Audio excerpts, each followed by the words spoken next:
Hello friends, good morning. നമ്മളുടെ Kerala T V സീരിയലിലേക്ക് എല്ലാവർക്കും സ്വാഗതം. അങ്ങനെ നമ്മുടെ ഗൗതം അരുണുമായിട്ട് സംസാരിക്കുന്നു. ശരിക്കും പറഞ്ഞാൽ ഈ ഒരു യാത്ര അവരുടെ രണ്ടുപേരുടെയും ഹണിമൂൺ യാത്രയല്ലെന്നും ഒരാഴ്ചത്തേക്ക് നന്ദയെ നാടുകടത്തൽ മാത്രമാണ് എന്നുള്ള കാര്യം.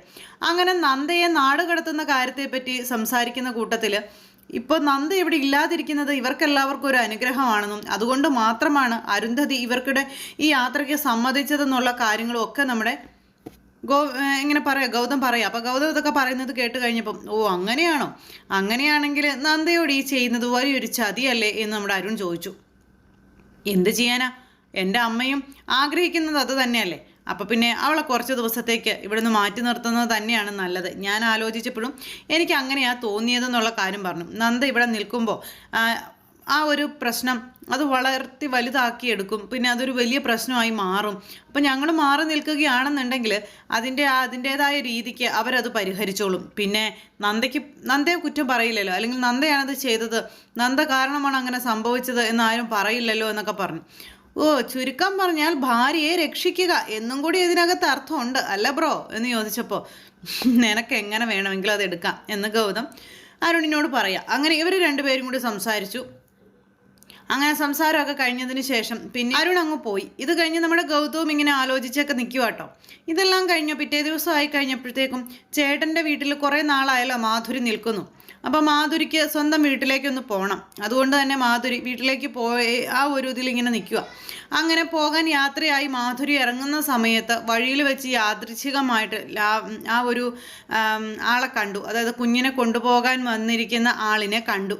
അപ്പോൾ അയാളെ കണ്ടപ്പോൾ അയാൾ മാധുരിയെ കണ്ടു വഴിയിൽ വെച്ച് വർത്തമാനം പറഞ്ഞു.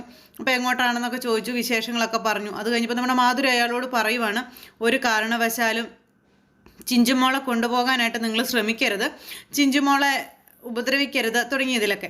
അപ്പോൾ നിങ്ങൾ എന്തറിഞ്ഞിട്ടേ ഈ പറയുന്നത്? ചിഞ്ചുമോളെ ഞാൻ എന്തിനു ഉപദ്രവിക്കണം?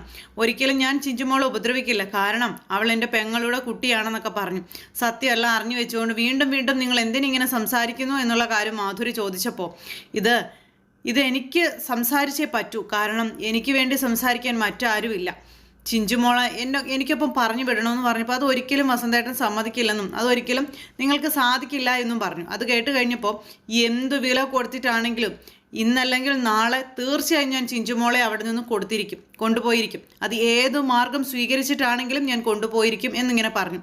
ഇത് ഞാനൊരു ക്രൂരനോ അല്ലെങ്കിൽ ഒരു ദുഷ്ടനോ ഒന്നും ആയതുകൊണ്ടല്ല, ഗതികേടുകൊണ്ടാണ്.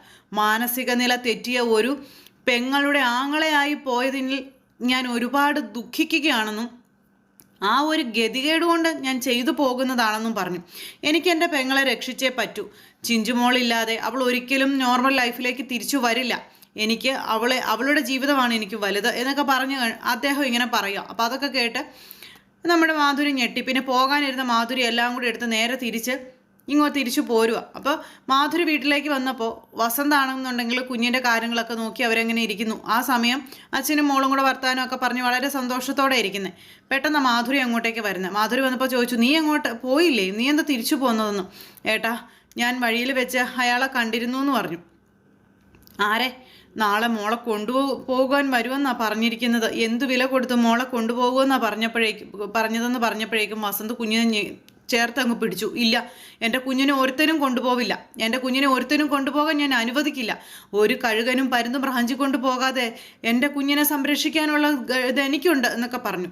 അപ്പോൾ ഇല്ല ഏട്ടാ, നമ്മൾ എന്തെല്ലാം ചെയ്താലും എങ്ങനെയൊക്കെ ശ്രമിച്ചാലും ചിഞ്ചുമോളെ അവർ കൊണ്ടുപോകും. കാരണം അവരുടെ ആവശ്യം അതാണ്. അത്രയ്ക്ക് അത്യാവശ്യമുള്ളത് കൊണ്ട് തന്നെയാണ് അവർ ചിഞ്ചുമോളെ കൊണ്ടുപോകണമെന്ന് പറഞ്ഞത്. ചിഞ്ചുമോളെ അവർ കൊണ്ടുപോകാതിരിക്കണമെന്നുണ്ടെങ്കിൽ ഒരേ ഒരു മാർഗ്ഗമേ എൻ്റെ മുന്നിലുള്ളൂ എന്ന് പറഞ്ഞു. അപ്പോൾ എന്താണെന്ന് ചോദിച്ചു. അത് വേറൊന്നുമല്ല, ഇന്ദീവരത്തിൽ കുഞ്ഞിനെ കൊണ്ടുവന്നാക്കുക എന്നുള്ളത്, അതായത് പ്രിയയുടെ അരികിൽ കൊണ്ടുവന്നാക്കുക എന്നുള്ളത് മാത്രമാണ് അതിനുള്ള ഇത് എന്ന് ഇങ്ങനെ പറഞ്ഞപ്പോൾ ഇല്ല, എൻ്റെ കുഞ്ഞിനെ ഞാൻ അങ്ങോട്ടേക്ക് വിടില്ല എന്ന് പറഞ്ഞു വസന്ത്. കാരണം എൻ്റെ കുഞ്ഞിനെ എൻ്റെ ജീവിതത്തിൽ നിന്ന് ഒഴിവാക്കാൻ പറയുന്നവരുടെ അരികിലേക്ക് എൻ്റെ കുഞ്ഞിനെ ഞാൻ ഒരിക്കലും വിടില്ലെന്ന് പറഞ്ഞ് തർപ്പിച്ച് പറയാം. അപ്പോൾ ഏട്ടാ, ഇപ്പം നമുക്ക് അങ്ങോട്ടും ഇങ്ങോട്ടും വാശിയും വൈരാഗ്യവും പറയാനോ തീർക്കാനുള്ള സമയമല്ല ഇത്. ഏട്ടൻ, ഞാൻ പറയുന്നതൊന്ന് കേൾക്ക്, ഞാൻ പറയുന്നത് ഒന്ന് കേട്ടാൽ മതി. ഒരു 2 ദിവസത്തെ കാര്യമല്ലേ ഉള്ളൂ, കുഞ്ഞിനെ നമുക്ക് അവിടെ കൊണ്ട് നിർത്താം ഏട്ടാ, പ്ലീസ് ഏട്ടാ, അല്ലെങ്കിൽ എന്നേക്കുമായി ചിഞ്ചുമോളെ നമുക്ക് നഷ്ടപ്പെട്ടു പോകും ഏട്ടാ എന്നൊക്കെ പറഞ്ഞു. അപ്പോൾ അങ്ങനെയൊക്കെ പറയുന്നത് കേട്ടപ്പോൾ വസന്ത് പിന്നെ ഒന്നും മിണ്ടിയില്ല. ഏട്ടൻ ഇനി ഒന്നും പറയണ്ട, ഞാൻ ചെയ്തോളാവെന്നും പറഞ്ഞ് മാധുരി തന്നെ കുഞ്ഞിനെ വസന്തിൻ്റെ കയ്യിൽ നിന്ന് എടുത്ത് അങ്ങോട്ടേക്ക് കൊണ്ടുപോകാൻ തുടങ്ങുന്നു. വസന്ത് അന്നേരം ആകെ വിഷമിച്ച് ഇങ്ങനെ നിൽക്കുക, കാരണം കുഞ്ഞിനെ കൈവിട്ട് പോകുമല്ലോ, അതിൻ്റെ ആ ഒരു സങ്കടത്തിൽ വസന്ത് ഇങ്ങനെ നിൽക്കണം. അങ്ങനെ ആ ഒരു ഇത് കഴിഞ്ഞ് നമ്മുടെ മാധുരി കുഞ്ഞുമായിട്ട് ഇന്ദീവരത്തിലേക്ക് ചെന്ന് കയറുന്നു. ഈ സമയത്ത് അവിടെ അരുന്ധതിയും പിങ്കിയൊക്കെ കൂടുതൽ ഗൂഢാലോചനകളും കാര്യങ്ങളും ഒക്കെ ആയിട്ട് അങ്ങനെ ഇരിക്കുന്ന സാഹചര്യമാണ്. പിങ്കി ഇപ്പോൾ കുറച്ച് ഒതുങ്ങി നിൽക്കുവാണ്. ഇവർ തമ്മിൽ സംസാരിച്ചുകൊണ്ടിരിക്കുമ്പോഴാണ് അങ്ങോട്ടേക്ക് ഇവർ രണ്ടുപേരും കൂടെ കയറി ചെല്ലുന്നത്. അപ്പോൾ ഈ കുഞ്ഞിനെ കണ്ടപ്പോഴത്തേക്കും അരുന്ധതിയുടെ പല്ലൊക്കെ കടിച്ചു പിടിച്ച് അരുന്ധതി ഭയങ്കര ദേഷ്യത്തിൽ നിൽക്കുന്നു. പക്ഷെ പിങ്കി ആണെങ്കിൽ ഒരു ചിരിയോടുകൂടി നിൽക്കുന്നു. മോള് വന്നത് വളരെ സന്തോഷമായി. കാരണം കൊച്ചിവിടെ ഉണ്ടെങ്കിൽ ഗൗതവും അതുപോലെ നന്ദയും കൂടെ ഹണിമൂണിന് അല്ലെങ്കിൽ യാത്രയൊന്നും പോകത്തില്ലല്ലോ, അതിൻ്റെ സന്തോഷമാണ് പിങ്കിക്ക്. അങ്ങനെ പിങ്കി സന്തോഷം, ഈ കൊച്ചിനെ കണ്ടപ്പോൾ സന്തോഷത്തോടെ ആഹാ ഇത് ആരാ, ഇത് ചിഞ്ചുമോളോ, ഇതെന്താ ഒരു മുന്നറിയിപ്പില്ലാതെ എന്നൊക്കെ ചോദിച്ചു. അപ്പോഴേക്കും അരുന്ധതിയുടേതായ ആ ഒരു ദേഷ്യത്തിൽ ഈ പെണ്ണിനെ എന്തിനാ ഇങ്ങോട്ട് കൊണ്ടുവന്നേ, അതാണ് ഇതാണെന്നൊക്കെ പറഞ്ഞു. അപ്പം നമ്മുടെ മാധുരി ഉള്ള കാര്യം ഇവരോട് പറയുകയാണ്, 2 ദിവസം മോളെ ഒന്ന് ഇവിടെ നിർത്താനായിട്ട് അനുവദിക്കണം എന്നും പറഞ്ഞു. അരുന്ധതി അമ്പിനും വില്ലിനും അടുക്കുകയല്ല, അരുന്ധതിക്ക് പറ്റത്തില്ല, കൊച്ചിനെ ഇവിടെ നിർത്താൻ പറ്റുകയല്ലെന്നാണ് പറയുന്നത്. അവൻ ദത്തെടുത്ത് വളർത്തുന്ന കണ്ണി കണ്ട പിള്ളേരൊന്നും നിർത്താനുള്ള ഇടം അല്ല ഇതെന്നൊക്കെയാണ് പറയുന്നത്. അപ്പോൾ അവിടെ മാധുരി പറഞ്ഞു ഇത് കണ്ണി കണ്ട കൊച്ചൊന്നും അല്ല എന്നൊക്കെ പറഞ്ഞ് മാധുരി ഇങ്ങനെ കൺവിൻസ് ചെയ്യിക്കാൻ ശ്രമിക്കുന്നുണ്ട്. എവിടെ നിന്ന്, അരുന്ധതിയുടെ അടുത്തല്ലേ, അമിട്ടിട്ട് പൊട്ടിച്ചിട്ട് ഒരു കാര്യമില്ലാത്ത ആളായതുകൊണ്ട് ഇത് പറഞ്ഞൊന്നും കേട്ടില്ല. അപ്പോഴേക്കും അങ്ങോട്ടേക്ക് നമ്മുടെ പ്രിയ വന്നപ്പോൾ പ്രിയയെ കണ്ടു മാധുരി. ഓടി പ്രിയയുടെ അടുത്തേക്ക് ചെന്നു. പ്രിയ ഞാൻ പറയുന്നത് ഒന്ന് കേൾക്കാൻ പറഞ്ഞു. അപ്പോഴേക്ക് ഈ കൊച്ചു ഓടിച്ചെന്ന് എന്ത് ചെയ്തു, പ്രിയ അങ്ങ് പിടിച്ചു. പ്രിയ പിടിച്ചു കഴിഞ്ഞപ്പോൾ പ്രിയയ്ക്ക് ഭയങ്കര സന്തോഷമായിട്ടോ. പക്ഷേ അതിനൊന്ന് കൊഞ്ചിക്കാൻ അല്ലെങ്കിൽ അതിനോടുള്ള വാത്സല്യം പ്രകടിപ്പിക്കാൻ പ്രിയയ്ക്ക് കഴിയുന്നില്ല. പക്ഷേ പ്രിയ അതൊക്കെ ആ കുഞ്ഞു വന്ന് കെട്ടിപ്പിടിച്ചതൊക്കെ ഉള്ളു നീറുന്ന വേദനയോടെ സന്തോഷത്തോടെ ഒക്കെ ഇങ്ങനെ അനുഭവിക്കുന്നുണ്ട്. അപ്പോൾ 2 ദിവസം മാത്രം മോളെ ഇവിടെ നിർത്താനേ ഞാൻ പറയുന്നുള്ളൂ. ഒരു പ്രശ്നം ഉള്ളതുകൊണ്ടാണ് ഞാൻ പ്രിയയുടെ കാല് പിടിച്ചിട്ടാണെങ്കിലും ഞാൻ പറയുകയാണെന്നൊക്കെ പറഞ്ഞുകൊണ്ട് മാധുരി ഇങ്ങനെ പറഞ്ഞപ്പോൾ അതിൻ്റെ ഒന്നും ആവശ്യമില്ല, മോളിവിടെ നിന്നോട്ടെ എന്നുള്ള രീതിയിൽ സംസാരിച്ചു. അപ്പോൾ ബാക്കിയുള്ളവരും ആ ഒരു ഇതിലേക്ക് അങ്ങ് വന്നു. കാരണം പ്രിയ ഉടക്ക് മൈൻഡിലേക്ക് കൊണ്ടുവരാൻ പറ്റത്തില്ല. പ്രിയ ഇപ്പം നിൽക്കുന്ന ആ ഒരു ട്യൂണിൽ തന്നെ നിന്നാൽ മാത്രമേ കാര്യങ്ങൾ നടക്കുകയുള്ളൂ. അപ്പോൾ അതിന് പിങ്കിയും പറഞ്ഞു കൊടുത്തു, ആ കൊച്ചുകൂടെ നിൽക്കുവാണെങ്കിൽ നിന്നോട്ടെ, നമ്മളായിട്ടൊന്നിനും പോവണ്ടെന്ന്. ശരി നിൽക്കുകയാണ്, നിന്നോട്ടെ, അങ്ങനെ അങ്ങ് നിർത്താൻ തീരുമാനിച്ചു. ഇവരോട് 1000 നന്ദിയും പറഞ്ഞ് മാധുരി അവിടെ നിന്ന് ഇറങ്ങി പോവുകയും ചെയ്തു.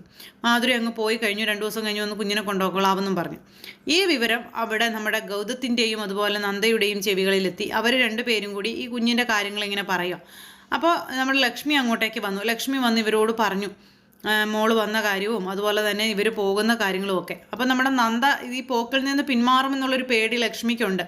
അപ്പോൾ ലക്ഷ്മി ആ ഒരു പേടിയോടുകൂടി ഇവരുടെ അടുത്തേക്ക് വന്നത്, മോൾ ഇവിടെ വന്നിട്ടുണ്ട്, ഇനി അതിൻ്റെ പേരും പറഞ്ഞ് പോവാതിരിക്കരുതെന്നും പറഞ്ഞു. അപ്പോഴത്തേക്കും നന്ദ പറഞ്ഞു കഴിഞ്ഞു, ചിഞ്ചുമോൾ ഇവിടെ ഉള്ളപ്പോൾ നമ്മൾ എങ്ങനെയാണ് ചിഞ്ചുമോൾ ഇവിടെ ഇട്ടേച്ച് പോകുന്നത്, പോയി കഴിഞ്ഞാൽ ശരിയാകുമോ എന്നൊക്കെ. അപ്പോഴേക്ക് ലക്ഷ്മി അടഞ്ഞു. ഇതുതന്നെയാണ് ഞാൻ പറഞ്ഞത്, ഈ എന്തൊക്കെ സംഭവിച്ചാലും ഒരു കാര്യം ഞാൻ പറഞ്ഞേക്കാം, നിങ്ങൾ നാളെ ഇവിടെ നിന്ന് യാത്ര പോയിരിക്കണം, അല്ലാതെ പിന്നെ അമ്മയോട് മിണ്ടാനായിട്ട് നന്ദമോള് വരണ്ട എന്നും പറഞ്ഞുകൊണ്ട് ഒരു പിണക്കമൊക്കെ പറഞ്ഞിട്ട് അങ്ങ് പോയി. അപ്പോഴേക്കും ഗൗതത്തിന് ഉത്തരം മുട്ടി നിൽക്കുക. ഗൗതത്തിനൊന്നും പറയാൻ പറ്റുന്നില്ല, ഗൗതം ഒന്നും മിണ്ടണില്ല. ആ സമയം നമ്മുടെ നന്ദ പറഞ്ഞു, ഗൗതം സാറ് ടെൻഷൻ അടിക്കുകയൊന്നും വേണ്ട, ഒന്നും പേടിക്കേണ്ട, നാളെ മോളെ കൊണ്ടുപോകാൻ അവർ വന്നാലും വന്നില്ലെങ്കിലും ചിഞ്ചുമോൾ ഇവിടെ ഉണ്ടെങ്കിലും നമ്മൾ പോകാനിരിക്കുന്ന യാത്ര നമ്മൾ പോകും, അതിനൊരു തടസ്സവും വരില്ല എന്ന്. അപ്പോൾ ആ വാക്ക് നന്ദ ഗൗതത്തിന് കൊടുക്കുന്നു. പക്ഷേ ആ വാക്ക് പാലിക്കാൻ നന്ദയെ കൊണ്ട് പറ്റുമോ എന്നുള്ളത് അറിയില്ല. എന്തായാലും അവർ നാളത്തെ യാത്ര കൺഫേം ചെയ്ത് അങ്ങനെ നിൽക്കുക. അങ്ങനെ ആ ഒരു സംഭവങ്ങൾ അവരുടെ ബെഡ്റൂമിൽ നടക്കുന്നു. ഇതേ സമയത്ത് നമ്മുടെ നന്ദയുടെ ആൻറ്റി ഉണ്ടല്ലോ, ആ ആൻറ്റി ചിഞ്ചുമോളെ വിളിച്ചിരുത്തി മുടി ചീകി പിന്നി ഒതുക്കി കെട്ടി കൊടുക്കുന്നു. അങ്ങനെ മോൾക്ക് വേണ്ടുന്ന കാര്യങ്ങളൊക്കെ ചെയ്തു കൊടുക്കുന്നു, മോളെ സ്നേഹിക്കുന്നു, മോളെ ചേർത്ത് പിടിക്കുന്നു.